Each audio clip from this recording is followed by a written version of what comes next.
Welcome to the Epcotian Adventure, a podcast where we'll talk about all things Disney, including tips and tricks, festivals and favorites, and the very latest in news and reviews. But we're still old enough to remember when Disney MGM Studios was the only studios in Orlando.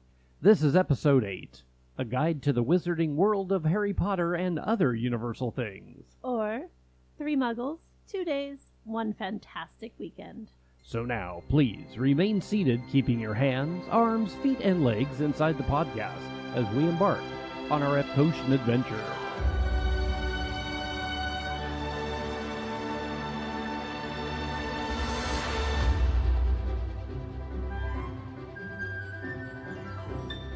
Howdy, folks, and welcome to Episode 8 of the Epcotian Adventure. I'm Rod. And I'm Sue. And today we're talking about a trip that we've taken recently, not to Epcot, but this time to Universal Studios Orlando, where we spent a weekend with Harry Potter. We actually do go other places once in a while. Yeah. So even though we are Epcot Centered, we're still going to take a little left turn there, and we're going to go visit some Harry Potter. A left turn at Albuquerque? That would be silly. That would end us up at a carrot festival or something. It technically was a left turn on, I believe it's Universal Boulevard. Yeah. Close enough. But this episode, we are going to focus on Universal, a little different departure for us.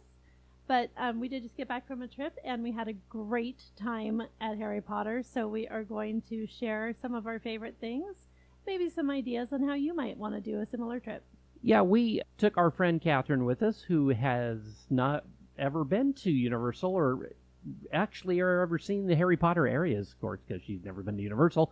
So this whole episode is going to be based on things you can see at Universal. First of all, Universal Studios is not part of the Walt Disney World Resort, so... No matter what you've heard, Disney does not own Harry Potter. You will not find Hogwarts near Cinderella or Sleeping Beauty or any of the other castles. That is true. Actually, Universal Studios is its own resort. It's north of the Walt Disney World Resort, or technically east on Interstate 4. About 20 minutes with no traffic. You can Uber, Lyft, take your rental car up there. Even a quick taxi ride is not too expensive between the resorts. Yeah, that's actually an important point, is that if you are planning to do a weekend, we did 2 days at Universal, 1 day at Epcot, and there is not transportation between the two. So you want to make sure that you have a plan for getting from one resort to the other. So let's look at the difference first. The difference is Universal Studios Orlando is 2 theme parks, Universal Studios and Universal Islands of Adventure. They also have a water park called Volcano Bay, which is actually one of the best themed water parks I've ever seen from the freeway. You'll notice we don't talk about water parks too often because we're just kind of too old for water parks, I think. I still like them, but Rod does not. I melt. So I know. I'm not allowed to get wet. I've been on Bluto's. I've been on Holly River. I just don't, at my age, enjoy walking around with wet socks and wet undies. Weird. I know, weird. So, Harry Potter is actually part of 2 separate theme parks, and this is where a lot of people don't realize when they go to Universal Studios that they actually do need a park-to-park ticket in order to see both sides. And to ride the train between the 2 of them. The train actually is its own attraction. It does take you from park to park, as the name of the ticket implies, but it also has different things that you're going to see and experience in both directions. So it is Hogwarts Express, just like you see in the movies or read about in the books, and going from one park to the other is a completely different experience than the return trip. We started our trip at Universal Studios so that we could walk up to King's Cross Station in central London. We talked to the night bus, a ticket taker, the shrunken head that's hanging there, likes to talk to you and make fun of you. And also just past the night bus, you can also see the row houses there. You'll notice that one's a little darker. It's seen some things. And if you look up in the window and wait long enough, you will see Creature come to the window. It's pretty cool. So there's some Harry Potterness happening even in London. The Muggles just can't see it, of course. So Universal Studios is the home of Diagon Alley, Nocturne Alley, and a couple of attractions we'll talk about momentarily. Universal Islands of Adventure is home to Hogsmeade, which is the original of the two areas for Harry Potter, and is home to the castle that is Hogwarts. If you take the train from King's Cross, you get to walk through the wall, so to speak, into Platform 9 3/4. Platform 9 3/4. You'll notice I'm not as big of a Harry Potter fan. I'm more into the attractions that are Harry Potter. Here's a hint, though. When you are approaching the platform, you'll see the luggage cart there, and you'll want to have part of your party hang back around the corner so that they can get picture or video of you going through the wall. For the effect to work, you have to hang back a little bit. Make sure you talk to one of the team members, too, inside the station. They're dressed like anybody would be that works in a train station, but ask them how to get to 9 3/4 and watch them go muggle on you. It's very funny. They'll explain to you how to find Platform 9, how to find Platform 10, but they won't have any idea what 9 3/4 is.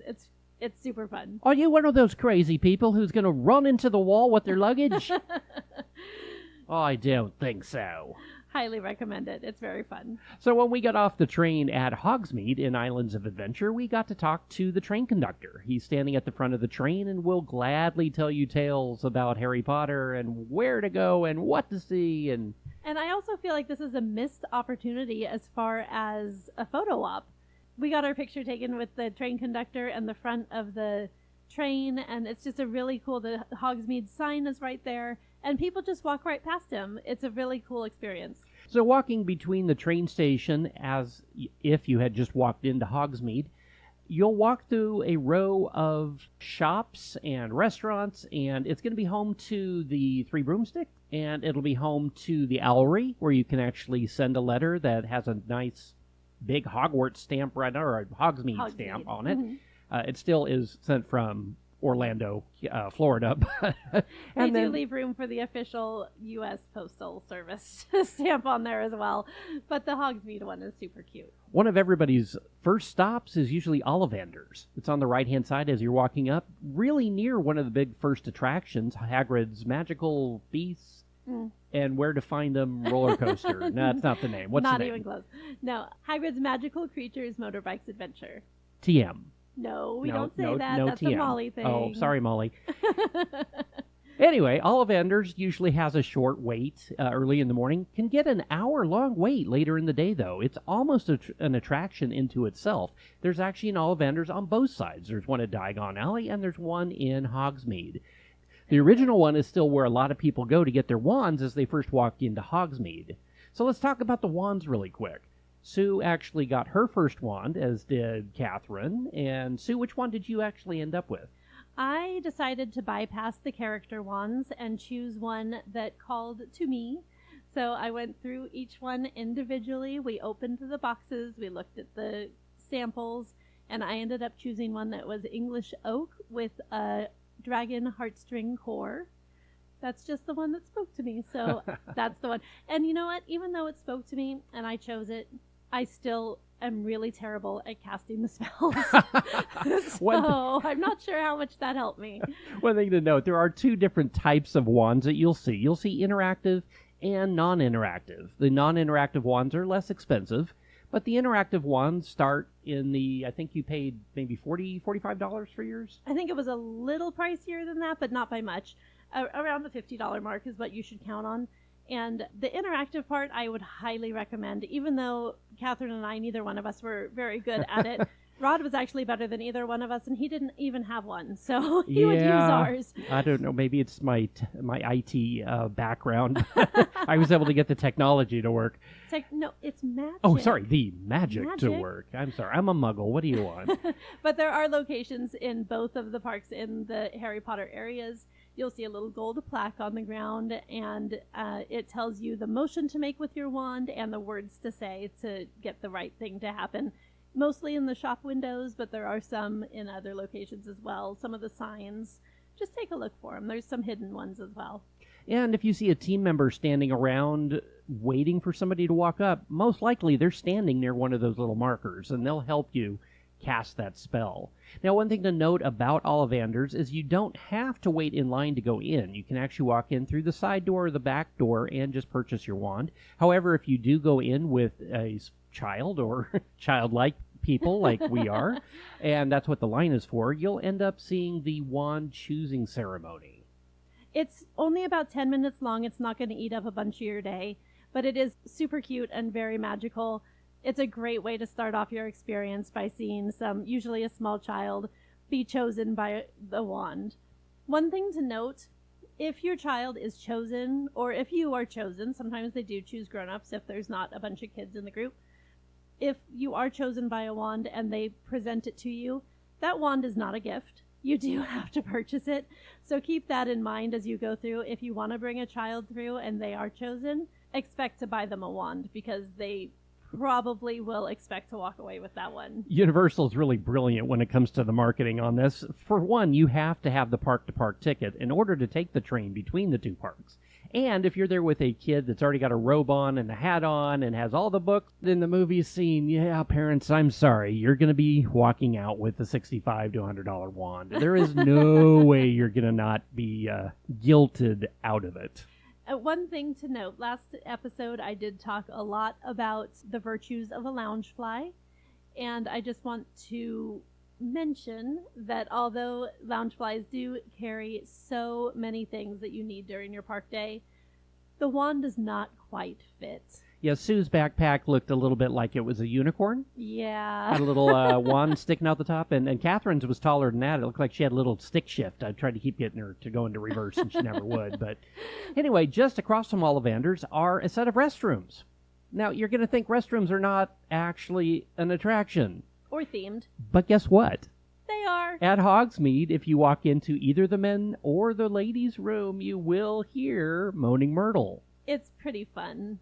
It's not even as creepy as it sounds. It sounds like that's a little invasive to your private time, but it's not. She's just moaning and pining and lamenting as she tends to do. It is a little disconcerting when you're in the men's room hearing a female voice coming from one of the stalls, but, you know, we're not going to judge. Hagrid's Magical Creatures coaster is brand new. At the time we went, actually, it was not running, but check out YouTube. You'll find all kinds of videos on it, and the next time we go, we'll have a fantastic review of that attraction. Cannot wait to do that one. We've heard so many great things about it, so very excited for that.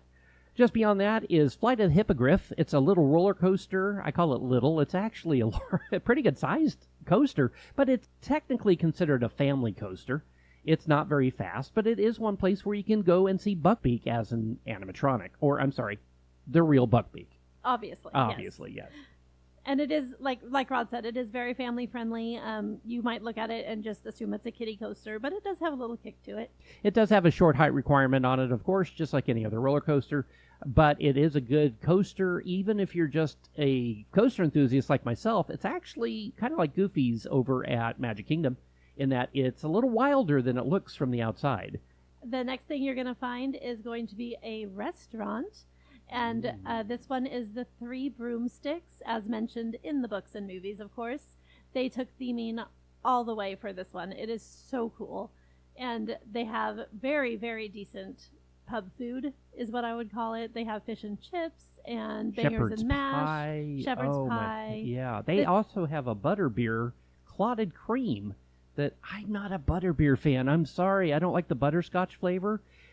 But the clotted cream version, oh my goodness. I highly recommend it. Just, you get that squishy, creamy, butterbeery experience that, I don't know where I'm going with that, but it's really yummy. It is, and it's very rich. The three of us split one and left some of it there. It's very, very rich, but it's also extremely good. It's on the menu as the butterbeer potted cream, so be on the lookout for that. The restaurants, Three Broomsticks here, and we'll get to Leaky Cauldron when we talk about Diagon in a moment, but those two places are also brand new to the vegan butterbeer. You can't get it at the walk-up stands, but it is available inside these two restaurants. If you want a dairy-free option, that's where you want to go. Yeah, the dairy-free is for the creamy portion they put on top. Is that right, Sue? That is correct. Yeah, that's the only part that has anything dairy in it is that topping. And up till now, they haven't been able to find a way to successfully do a butterbeer without that topping. So rather than try to do it without and lose some of that experience, they found a way to do one non-dairy. So butterbeer is one of the most iconic things in the Harry Potter franchise. You can find it everywhere. It's frozen. It's cold. It's hot. It's ice cream. It's ice cream. It's fudge. It's, and like you said, it's the potted cream. There's so many different ways you can experience butterbeer. I recommend all of them. If you happen to be there on one of the 2 or 3 days that you can get a hot beverage, I recommend getting the hot one. It is delightfully creamy and just indulgent and so, so good. And tastes like a melted Butterfinger.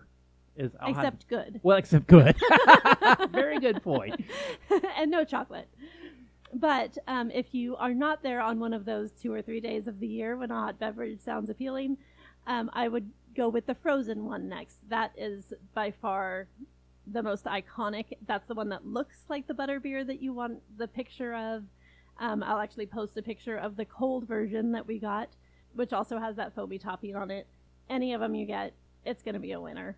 At the end of the path is what everybody came to see. It's Hogwarts Castle. Woohoo! And oh my heavens, it's huge. It is beautiful. It is absolutely gorgeous. As a Harry Potter fan, to walk through and see Hogwarts standing up on the hill, it is just absolutely breathtaking. They did such a phenomenal job with this architecture. This is also where you'll find Harry Potter and the Forbidden Journey, which is the iconic ride.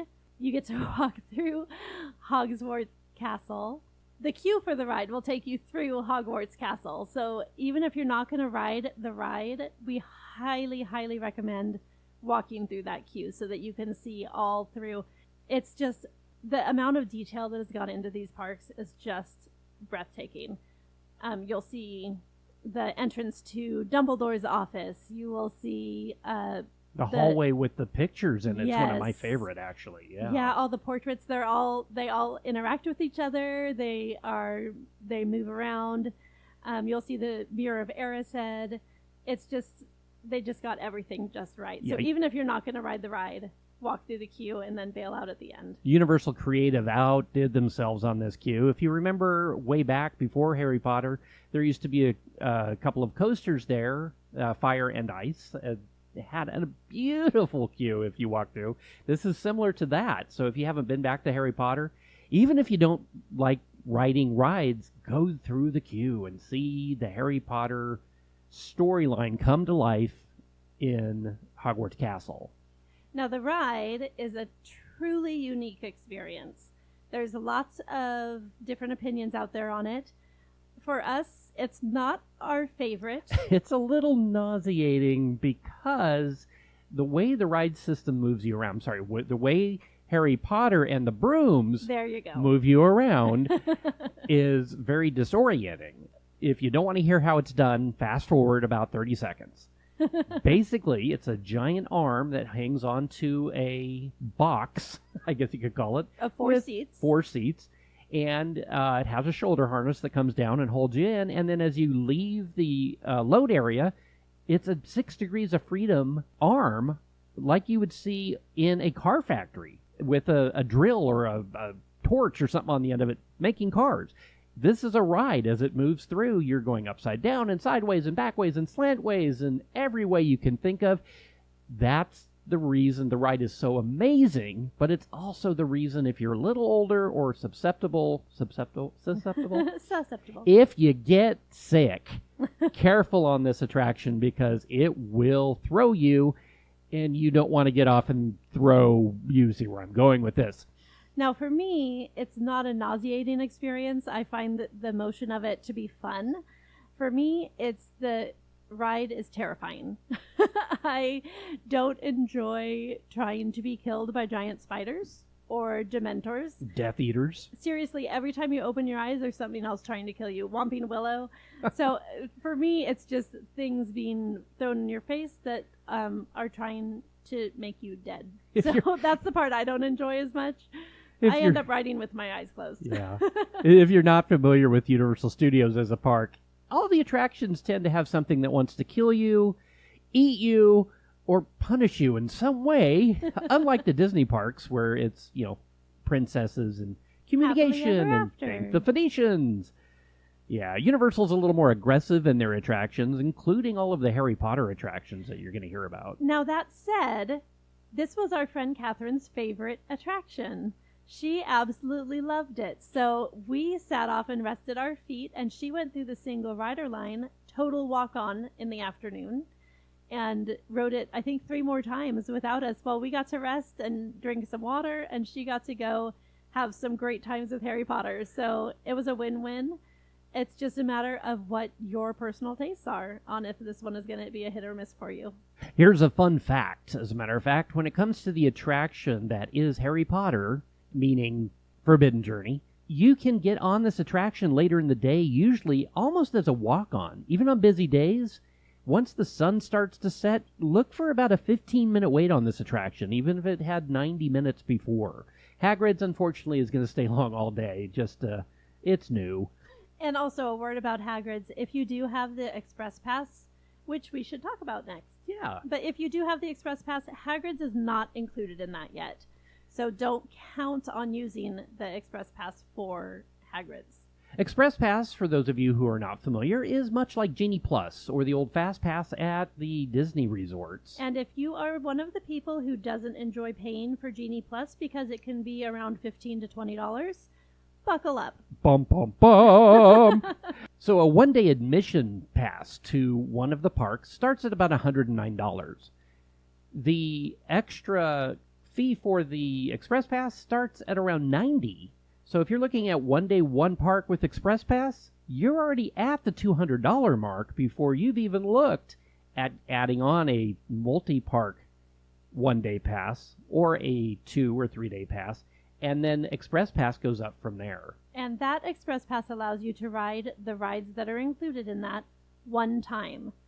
If you are doing the unlimited one, that is going to be for one park is $120 on top of your admission ticket of $109. And that's dynamic, meaning, much like the Disney pricing on the tickets and passes and things now, depending on the time of year or even the day of the week, that price can go up from there substantially. Now, if you are looking at doing the 2-park pass like we recommend, so you can do the park-to-park, that is, admission is $164, starting at $164. And then once you add on the Express Pass for the one time only is $105. And the unlimited version is another $135. So if you're doing 2 parks, you're $164 plus $135. That's math I can't even do in my head. But you're looking at around $300 for your day. Yeah, it can add up very quick when you start to add up your parking and your food and the wand we talked about, parents. It's not a cheaper version of an experience as it would be going to Disney World. Some people think Universal, well, it's not Disney. It's got to be cheaper. No, it's very comparable. But the one thing to keep in mind, too, the way we did it is we went on a Friday, Saturday, rather than a full weekend. And the Friday that we were there was very, very limited lines. I think we walked on almost everything. With the exception of Velocicoaster.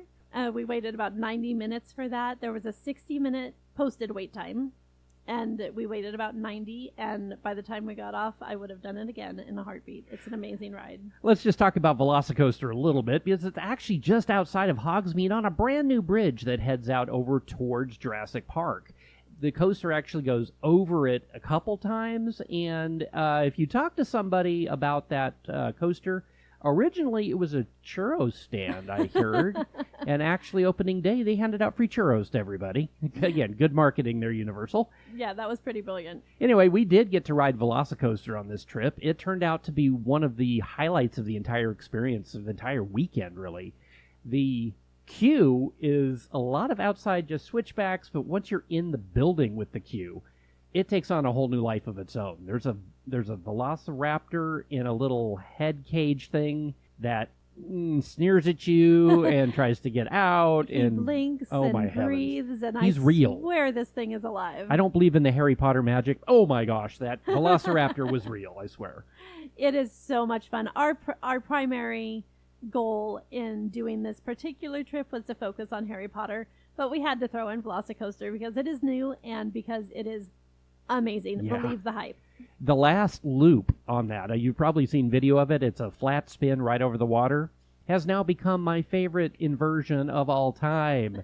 This is on 461 roller coasters, and I'll go back just to do that one inversion. It's amazing. Yeah. And the launch, it's a double launch coaster, and the second one, I didn't know much about this coaster going into it. I had avoided some spoilers, but I came into that flat straight away, and I was expecting it to be a brake run. Nope, it's another launch, and it just shoots you right back out there. It just flings you straight up in the air and over a really wicked top hat, and then takes you down all the way back to the water. I don't know the height of that, but you can see it from all over the park, so it's got to be a little over, I'm going with 150 maybe I'm not feet. even guessing. I'm not terrible even at guessing. numbers, But but you can see it from everywhere. If you are a coaster enthusiast or even just think you might like roller coasters, when you're there, don't skip out on the other attractions. We're not talking about everything in Universal on this podcast today.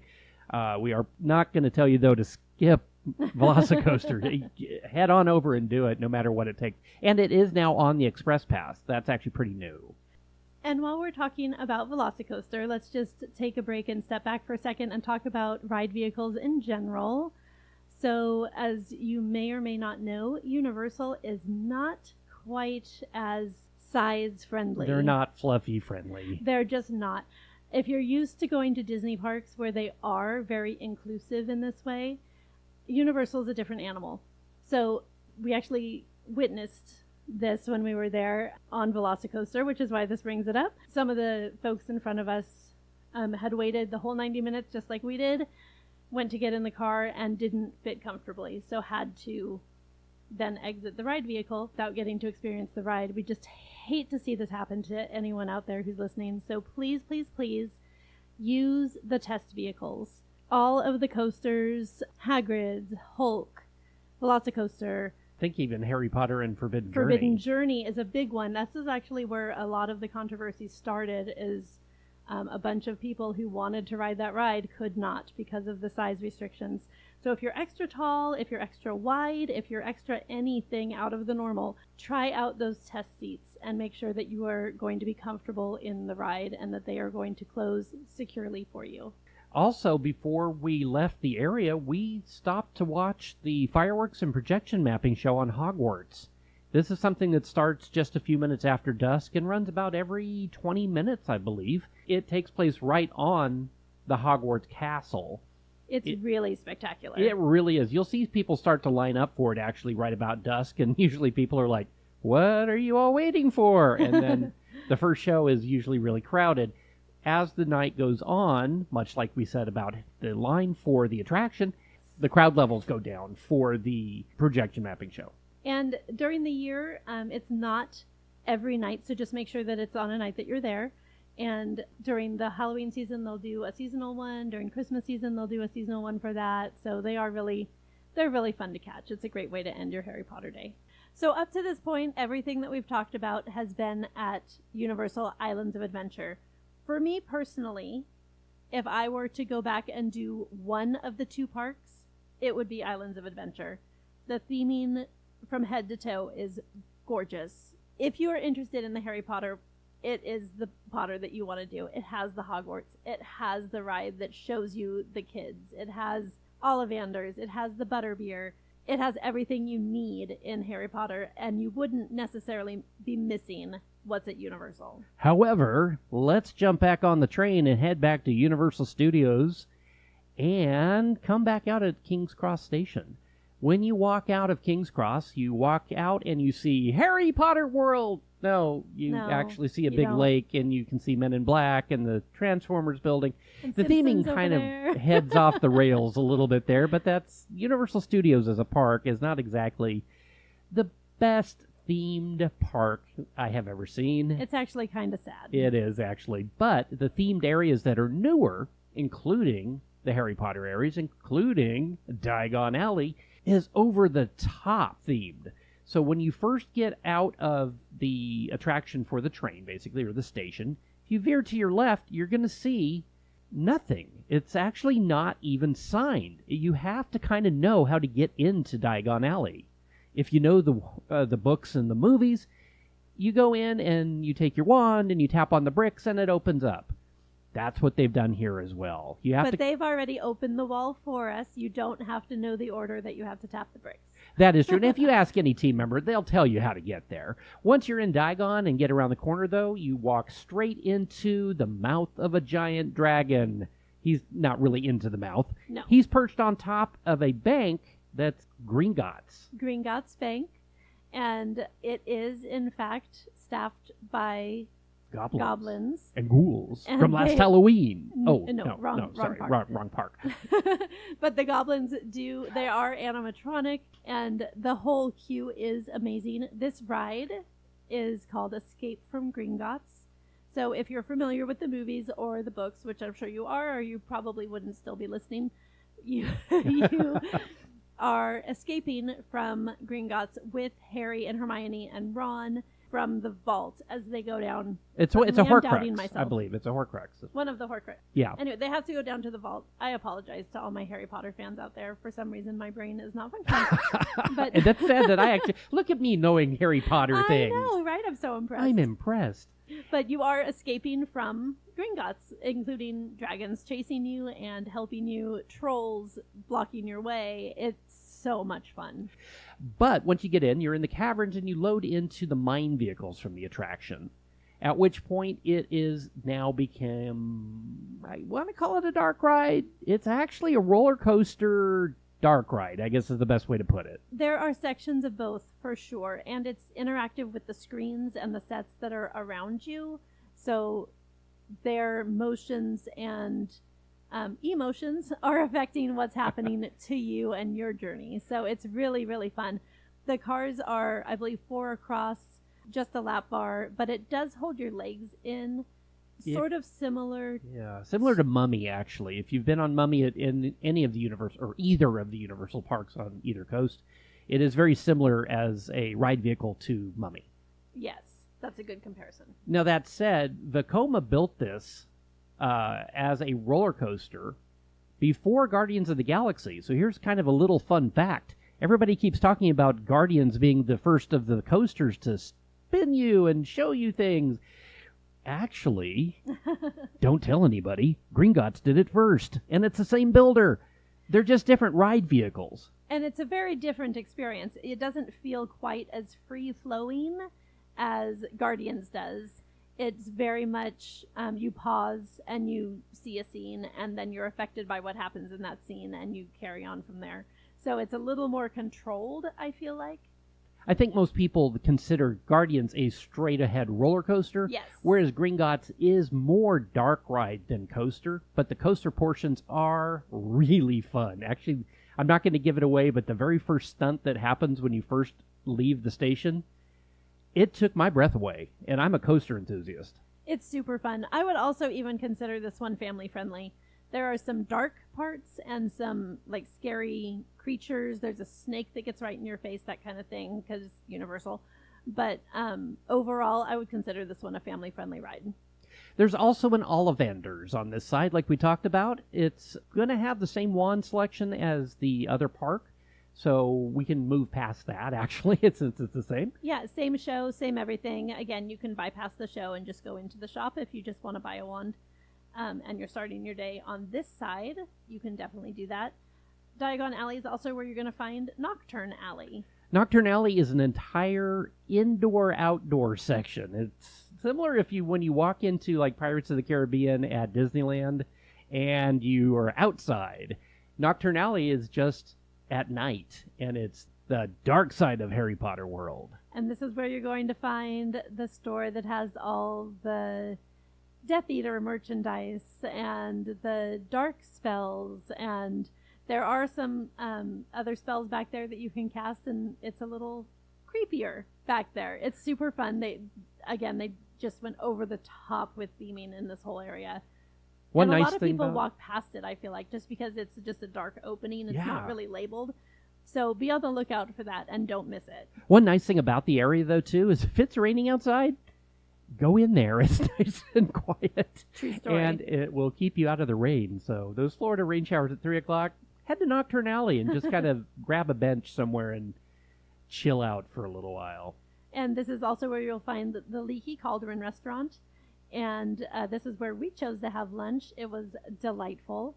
One thing you should know is that the mobile ordering is not quite as efficient as it is if you're used to doing it at Disney. Yeah, we waited about 30 minutes even after mobile ordering, but the food was worth it. We had some of the best fish and chips you're going to find in Orlando, I would hesitate to say. It was really good. It felt super authentic. The chips are the ones like you get at Raglan Road or like you get at Cook's at Dublin. Or, even the walk-up at UK that you're familiar with. At Epcot, yeah. Yes. So those very authentic UK chips. They also do serve a full British and American breakfast. So if you're looking for a quick place to get breakfast, both the Three Broomsticks and the Leaky Cauldron actually are good alternatives to just grabbing a breakfast sandwich somewhere else in the park. Agreed. And it gets you started off on a Harry Potter foot. Exactly. One thing to note is these restaurants do not serve soda or I pop know. or whatever you call it. I wanted a Coke. We got fish and All I chips. wanted You was a want Coke? Pepsi. Yeah, they didn't have that, but they did have butterbeer in its main forms. They have the lemonade. They have the pumpkin juice, which is what I got. It was so good. Their So, lemonade actually is really good. yeah, that's it. I took a little sip of yours, but Hey. yeah, no soda. So just keep that in mind as you're ordering. And there's actually no soda in any of the Harry Potter areas. As odd as that sounds, it actually is not a bad thing. If you need something to quench your thirst, though, you can get a bottle of gilly water. It's true. I had like 15 of them. I never grew gills. Yeah, me neither. Weird. False advertising. Yeah. But they do sell those at the outdoor vending carts, as well as you can get those in the restaurants. Diagon Alley is also where you're going to find Florian Fortescue's, which is where you can get hand-scooped ice cream, including the butterbeer flavor, including lavender and Earl Grey, or the one that Harry Potter orders when he goes there is the peanut butter and strawberry. So they do have some unique flavors, definitely worth checking out. One of the most overlooked pieces of the entertainment at Universal, in my opinion, though, is the entertainment you're finding in both of the Harry Potter areas. In Diagon Alley, if you like the old classics, but from a witches and wizards perspective, wait and make sure you get to see the show with the siren. They're fantastic. Is amazing. And it's very jazzy. It's very upbeat. It's a little hard to understand some of the lyrics because you're in a theme park, but the ones that you catch, they're always so fun. Back over at Islands of Adventure in Hogsmeade, you can see the Frog Choir. You can't even explain it. You just kind of have to see the Frog Choir. Alternately, they also play a Feats of Strength game with the visiting witches and wizards from the other schools. Like from, which film was that from? Do you remember? Yeah, that's from Goblet of Fire. From Goblet of Fire. When they come in for the tournament. And it's a very fun show as well. They do a great job with... It's kind of like... It's like 3 big Russian dudes and 3... French girls maidens. It's so fun. And again, if you're into the books or the movies, even a little bit, make sure you take time to find out when these shows are on both sides and catch them. And again, all. These are outdoor shows. You can catch them as you're walking by. I recommend standing and watching if you happen to catch them. And they're also very short. They're like 15 minutes long. It's not going to eat up a chunk of your day if you're there just to do rides. This is still a really fun way to take a little break. The alternating show on the Universal side is a large puppet show of some sort. I watched it and still wasn't exactly sure what I was watching. It tells the story of the 3 brothers. So it's the Deathly Hallows story. If you're familiar with the last book or the last 2 movies, that's basically what it's telling you. But it's a really fun show as well. It's a little lower energy, I would say, than the other ones, but it's still worth seeing. The dragon that comes up out of the little box, though, is really cool. Yes. Everything is family friendly in all of the Harry Potter areas. If you're not familiar with the Harry Potter stories and you're worried about taking your kids to see this, don't. It's really no more scary than anything else you're going to find at a Disney park. If you were to go on Snow White or Mr. Toad's at Disneyland, or even the Haunted Mansion, nothing at the Harry Potter area is going to get beyond that. It's still fun family entertainment. Absolutely. And if you are a fan, it's a must-do. I can't even express how much it's a must-do. For me, I'm a huge Star Wars fan. Walking into Harry Potter as a Harry Potter fan is very similar to walking into Galaxy's Edge as a Star Wars fan. Just that feeling of total immersion, of feeling like I am home. You know, there's just that sigh of relief that, oh my gosh, it does exist. You know, like it's very cool. Yeah, and me not even knowing what house I belong to, I think I'm a Griffin Puff. I don't know. Jigglypuff. Maybe I'm a Jigglypuff. You might be. Yeah, I might be. Anyway, from a theme park standpoint or from a roller coaster standpoint, there is something there to see, just to experience the immersion, like Sue said. A lot of those people that created the Harry Potter area are ex-Imagineers working for Universal Creative, and you believe me, it shows. It really does. And I just want to throw out the music at Islands of Adventure. Every section of the park is just stunning. It fits wherever you are. The actual soundtrack for that park is phenomenal. We used to listen to it all the time when we would work at the family store. But it's just one of those things where, again, total immersion. Yeah, it was the first park outside of Disney that I ever found that actually had the soundtrack on CD. Children, ask your parents what that is. That's a compact disc. So to sum up, just to kind of wrap it up, both of the parks, you're going to find one of the major attractions. You're going to find one of the signature restaurants. You're going to find an Ollivanders where you can find a wand. You're going to find places to do those interactive spells. You're going to find butterbeer. Both of the parks are going to offer this to you. So if you are choosing one or the other, again, I would choose Islands of Adventure, but either one is going to get you that Harry Potter fix. Before we go, we'd like to thank our friend and old Disney cast member buddy of mine, Andy Apodaca from the Palm Springs Linguist, for his support. Watch for us on an upcoming episode on YouTube, as a matter of fact, with him. If you'd like to see some great videos on Disney culture, cast member life, theme park history, travel, and most overall language, he is an actual linguist, folks. Go check out Andy's YouTube channel. That's the Palm Springs Linguist on YouTube. We'd also like to thank Ken and Lynn at the Sweep Spot. I have to make sure I say the P on that, Sweep Spot, for their advice and their help in getting this podcast started. They gave us a lot of really good advice on just how to get this going. So we're all the way up to episode 8. Look at us. I know. The Sweep Spot is another great ex-Disney cast member podcast where they cover all things Disney, past and present. Can be found on YouTube and at thesweepspot.com. We'd like to give a big thanks out to our social media coordinator, Riley Piper, audio engineers, Joey Humphrey and Paul Trett, and logo artist, Evan Piper, for their invaluable help and support. And as always, thank you, Phoenicians. Thank you, Phoenicians. And don't forget to like, subscribe, rate, and review. It really, really does help people find us. We'd also like to point out that our podcast music is by Jason Patrick Rowan and is licensed through Pond 5. We absolutely love our theme music. Yes, we do. This has been episode 8 of the Epcotian Adventure. Thanks for coming along with us today on this grand adventure outside of the Disney Resort this time. I'm Rod. And I'm Sue. And we'll see you in line. Bye.